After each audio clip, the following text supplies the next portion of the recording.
So in the 1970s, there's a famous criminal case where a woman was beat to death by her boyfriend.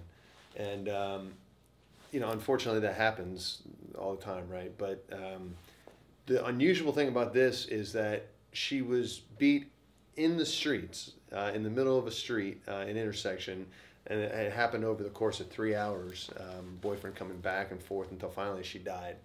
And when the detectives did interviews, the thing that they asked people was, why didn't you get involved? Why didn't someone yell stop or call the police or, physically engage? And they said in interviewing over 35 people, the overwhelming response that they received was, I just didn't want to get involved. It seemed messy. And as a father, that just enrages me, especially with a father of two girls. I just want to go back in time and smash that guy's face.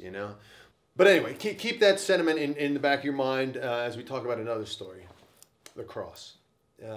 Last Sunday, Palm Sunday, there was this dramatic unfolding at Mass, and that's something obviously if you've grown up Catholic that you've gone to. Since a kid, I remember always getting those palms on Sunday and being excited to have something to fool around with during Mass. And when you get to the gospel, that's where you're like, oh, it's that long gospel. It just goes on and on. But, there's all these different parts that are broken out. You have the lines, crucify him, and the deacon and the priest and all this kind of stuff. But the reason why is because the church wants us to figure out what role we play. Because we all play a role in the dramatic unfolding of the Passion of Christ. And so what role do you play?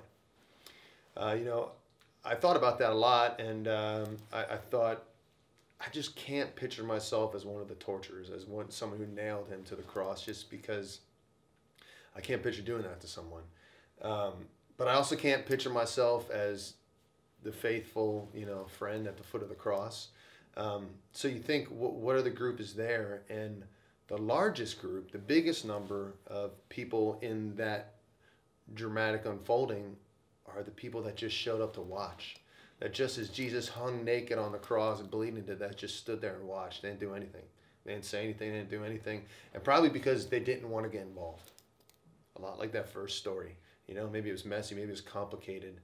But the bottom line is Christ is calling you. How can you get involved?